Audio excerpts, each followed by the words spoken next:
The story I want to tell you tonight is a simple story about myself and my son, Luke. Some of you may have read about him over the years. I write about him often enough. And the truth is, we've always been pretty good friends, father and son, of course, but we've always shared a lot in common. We lived through Paris together, and we love football. I've taught him to love hockey. He even loves the same hockey team, the Montreal Canadiens, and we've always been pretty good friends. But recently, he turned 12, and 12 in New York City, because everything is a little more accelerated, 12 is really 13. And when 13 happens to kids, as you all know, something profound changes. They begin to become adolescents, they approach being teenagers, and the bond, no matter how strong it is between a father and son or a mother and son or daughter, begins to change and it begins to alter. And suddenly they begin to become more distant from you. And it's like, if I can even use the word in this context, it's sort of like the mortality of parenting. That is to say, you know it's going to happen, but you can't believe it's going to happen to you. You think, it happens to other people, but it won't happen to me. And of course you know that it does and that it always will happen. And so Luke would start coming home about a year ago from school at 3 o'clock, and I work at home and I write. 3:15, I would open the door and I would do the thing that no parent should ever do, but that no parent can resist, even though you hear the chorus of parents past behind you saying, "Don't say that." The doorbell rings and you open it, and there's your 12-year-old, and you say, "How was your day at school?" And the 12-year-old hunches his shoulders and droops his head and walks into his room without saying a word. And you know that he's going to do it, and you can't help yourself. And the door shuts. Now, you know what's going on the other side of that door. He's on his computer. You sort of wish you could smell the healthy whiff of marijuana or the sounds of roping, because that at least you could connect to from your own adolescence. But there's not a chance of that. They're on their computers. They're instant messaging each other, 6 or 7 at a time, talking about just what big schmucks their parents are. And that's appropriate. And you still can never learn. The doorbell rings the next day at 3:15. You open it, and the Greek chorus of parents chants, "Do not ask the question." And like Oedipus, you do the thing you're never supposed to do. You say, "How was your day at school?" And you get a shrug, and he walks into his room and shuts the door. Well, I understood it, and I knew that he was back there in the silence, instant messaging as friends, as I say. Now, instant messaging is something that I could not understand. I couldn't understand the appeal of it, and I couldn't understand the prevalence of it. Because the truth is, when I was 12 years old, we used the telephone all the time. We had series of phone conversations with everyone we knew. And it seems to me, and it's always seemed to me, that had the telephone message come second and the instant message been the thing that Alexander Graham Bell invented 100 years ago, there'd be no question that the telephone call would be the huge technological breakthrough. If Steve Jobs had invented the phone call, it would be on the front page of the Times tomorrow, and there'd be giant back page ads everywhere you looked, talking about finally real voices, real communication. Liberate yourself from the pressure of the keyboard. Hear your sweetheart talk. It would be the great breakthrough of the 21st century. But because that was the 19th century, kids only instant message. That's the only way I could understand it. Have 6 or 7 going on at the same time. Well, Luke insisted, he's always insisting that I download software, Skype or LimeWire.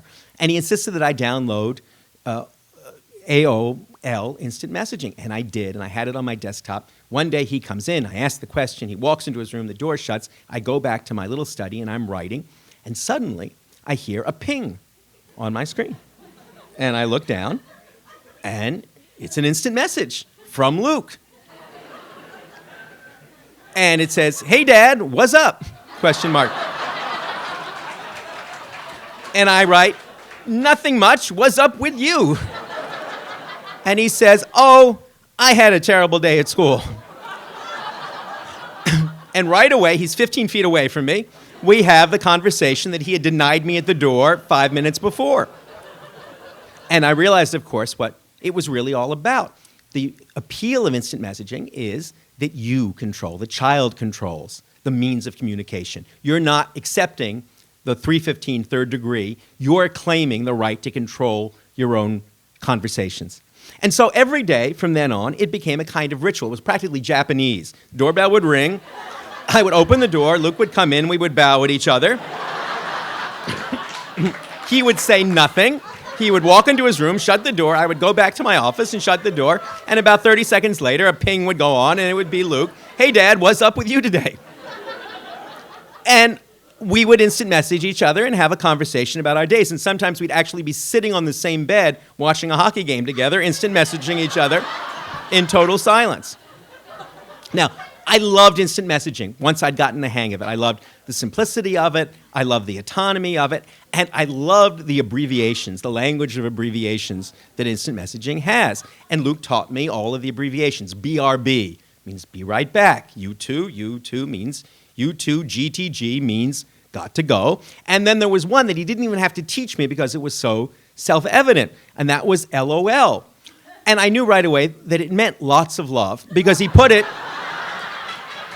at the end of every message that he sent me. And even when I sent him a really sententious message, you know, one of those things, just do the things you've got to do and then you'll be able to do the things you want to do. I had homework too. He would always write back, okay, Dad, LOL, Luke. And I was really moved by this. Because even when I was lecturing him, he was able to absorb it in a mature way and send lots of love back to me as he thought about it. And I thought, this is such a beautiful telegraphic abbreviation for the 21st century because it's like a little arrow of love you can send out to anybody you know. And for the next 6 months, I was infatuated with instant messaging and its power of emotional transmission, and I sent LOL to everybody I knew. My sister was getting divorced out in California, and I wrote to her, we're all behind you and beside you, LOL, your brother. My father got ill, and I sent him LOL in Canada. Everybody I knew, everyone I knew, at work, at home, everyone, I sent them LOL, and I was an instant messaging demon. Well, one evening, I'm in the lounge at LaGuardia waiting for a plane. I have to travel a lot to talk to people and to speak.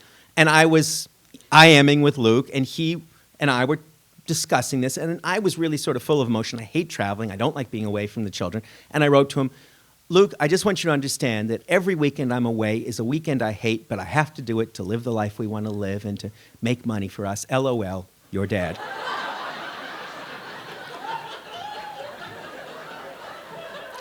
And suddenly, on my screen there at midnight at the lounge in LaGuardia, I see coming across my screen giant letters, like an incoming message from NORAD. Their bombers are on the way. And it says, Dad, what exactly do you think LOL means? Question mark, Luke. And I write back, lots of love, obviously. And he writes back, no, Dad. It means laughing out loud. And I write, no, it doesn't. And he writes, yes, it does, Dad. And of course, it does. That's all it means. Well, I was miserable.